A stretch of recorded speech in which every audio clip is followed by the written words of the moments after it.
Olá, eu espero que você esteja muito bem, eu espero que nós possamos ter um papo valioso e também descontraído, porque eu creio cada vez mais que quando a gente fala de vida e quando a gente fala de educação, nós podemos fazer encontros que sejam pautados pelo valor e também pela capacidade da gente, em coletivo, em conjunto, se descontrair, ou seja, sair dos estados de contração. Meu nome é Felipe Melo e eu atuo na área sociocultural e socioeducacional há cerca de 19 anos. Daqui a pouquinho eu estou completando 20 anos de atividades relacionadas à arte, educação, cidadania, saúde. E aqui nesta conversa que nós teremos hoje, que eu celebro muito a oportunidade de estar nesse espaço de diálogo com vocês, eu gostaria que cada pessoa que estiver acompanhando esse papo também celebre junto comigo a possibilidade e o valioso caminho que é o desenvolvimento da educação. O desenvolvimento do espaço de educação, portanto, a escola como um local de encontro, de comunhão, de comunidade. Enfim, um espaço de confiança. A escola como um espaço de confiança.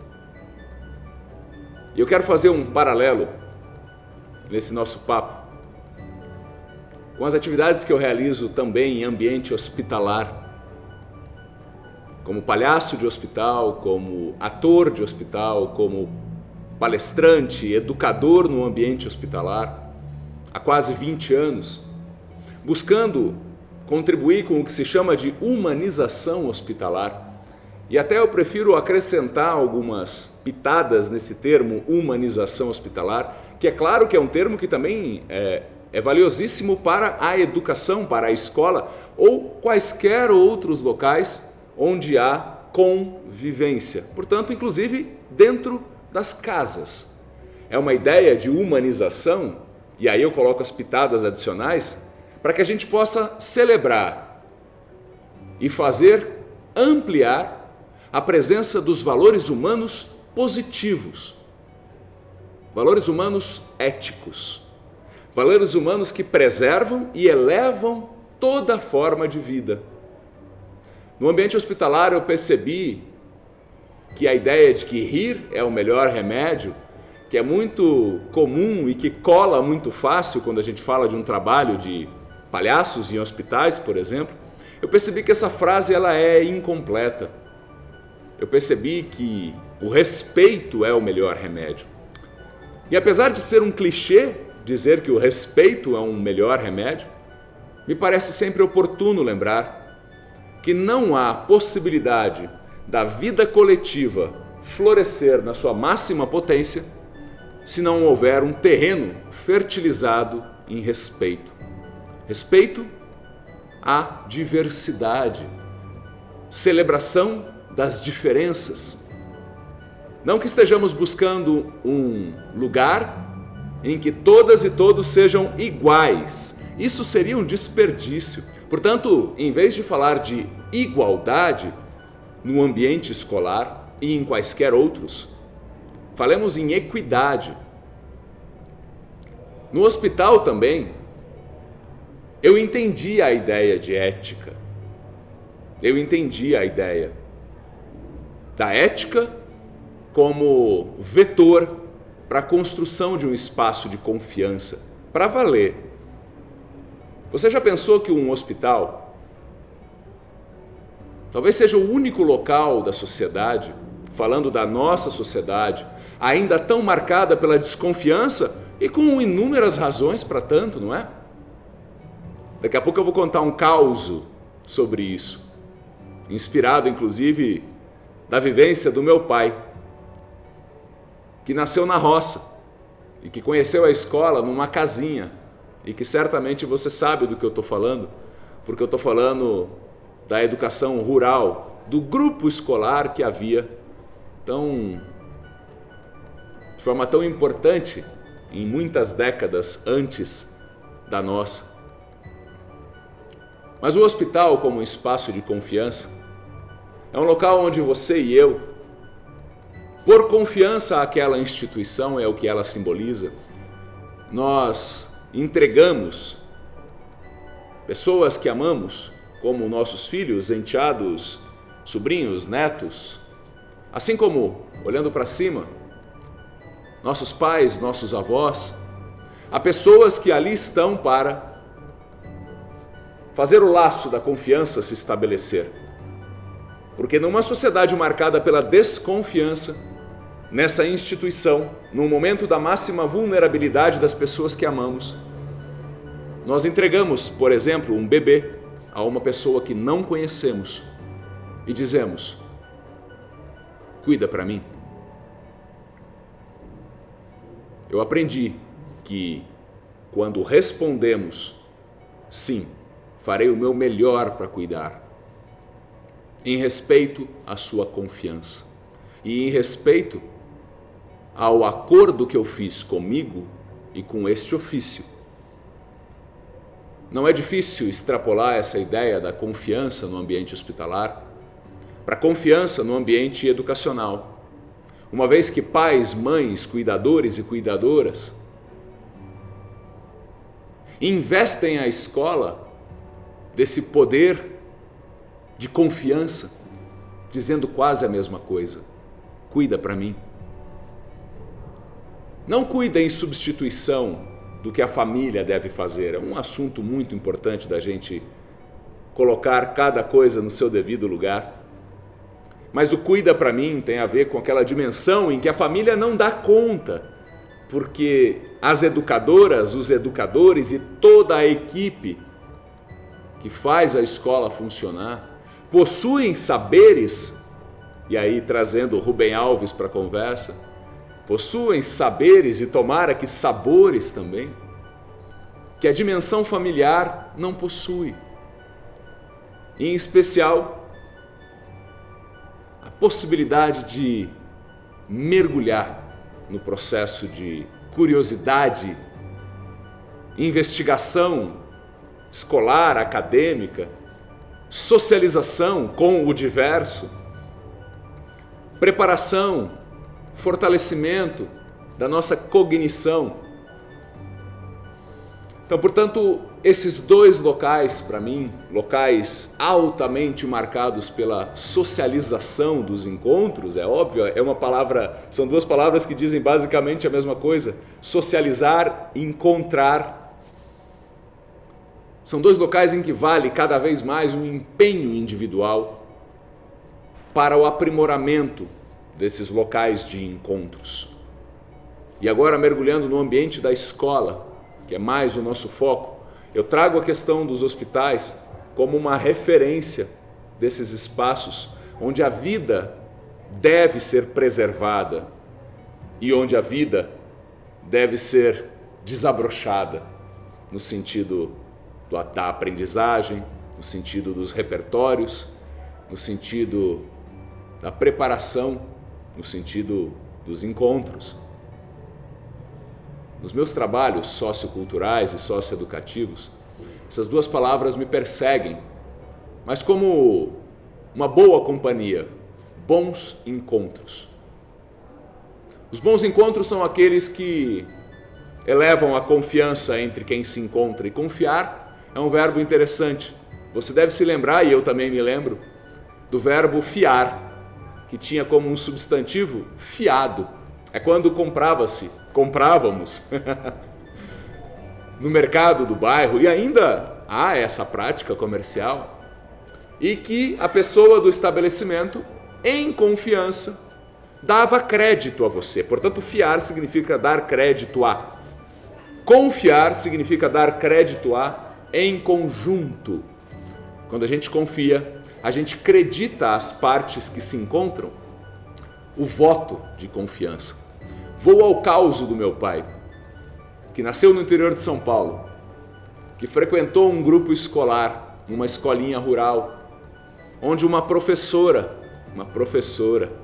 dava conta de crianças e adolescentes de diversas idades que estavam em busca do básico, a alfabetização. E lá ia ele ao final da tarde, depois de uma jornada de trabalho na roça com seu pai e seus 4 irmãos. Porque para meninos e meninas, no início do século passado, estou falando aí da década de 40 do século 20, para meninos e meninas bastava ter força suficiente para carregar uma enxada ou carregar um balde, que a atribuição era certa, ajudaria seu pai e a sua mãe nas tarefas.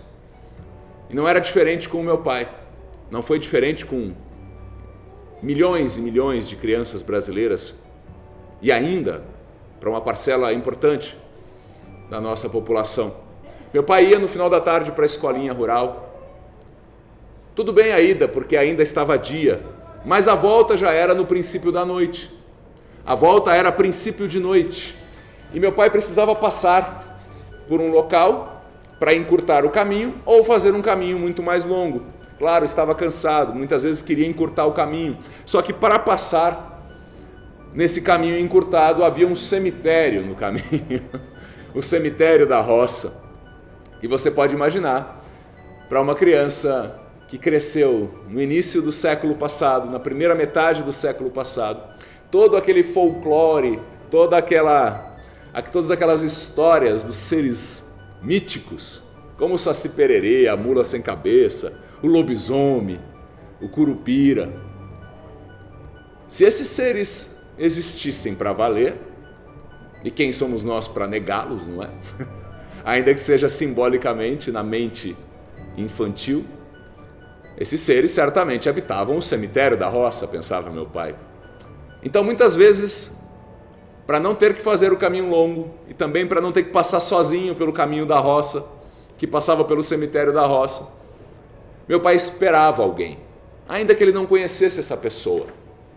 Ele esperava alguém, para que quando alguém chegasse, ele, em companhia de alguém, acompanharia a pessoa na travessia do cemitério para poder chegar mais rapidamente, de forma segura, ao outro lado. Fazer a travessia em companhia de alguém lhe dava segurança. Avançando no tempo, sem querer com isso dizer que aquele tempo era perfeito, longe disso, acabei de dizer, meu pai logo cedo tinha mãos calejadas, e isso não está certo. Trabalho infantil não está certo. Lugar de criança é na brincadeira, é na escola. Lugar de criança é no acolhimento, é na preparação para a vida. Creio que concordamos nisso. Falhamos como sociedade quando isso não acontece. Trazendo para os nossos dias, eu pergunto a você que está me ouvindo e me vendo, se você estiver passando por um cemitério atualmente e está escuro, você está só, você escuta um barulho, fica uma pergunta: você torce para ser gente ou para ser assombração? É uma provocação que me traz um riso nervoso, porque quando faço essa pergunta às pessoas presencialmente, normalmente eu escuto assombração como resposta de preferência. Portanto, a travessia rumo ao lugar seguro, nos nossos tempos, em especial nas cidades maiores, tão marcadas pela violência urbana, tão marcada pela desconfiança, tão marcada pelo desrespeito à diversidade. Muita gente anda preferindo o desconhecido ao conhecido que me põe medo. Aqui me vem a vontade de falar de ética, afinal. E a apresentação mais simples e potente de ética que eu já ouvi foi feita da seguinte forma: ética é quando as inteligências diversas, compartilhadas, se colocam a serviço do aprimoramento da convivência. inteligências compartilhadas, servindo ao aprimoramento da convivência. É neste momento em que as nossas inteligências, além de fazer efeito como devem fazer na nossa dimensão pessoal, familiar, particular, que as nossas inteligências, além de fazer efeito e que devem fazer também na nossa dimensão profissional, que as nossas inteligências também façam efeito nos encontros coletivos, nos encontros públicos, nos encontros onde os diferentes se encontram para construir uma sociedade rica na sua diferença, celebrada pela sua diferença, seja ela uma diferença na manifestação da fé religiosa, seja ela diferente na apresentação das raças, do gênero, da orientação sexual,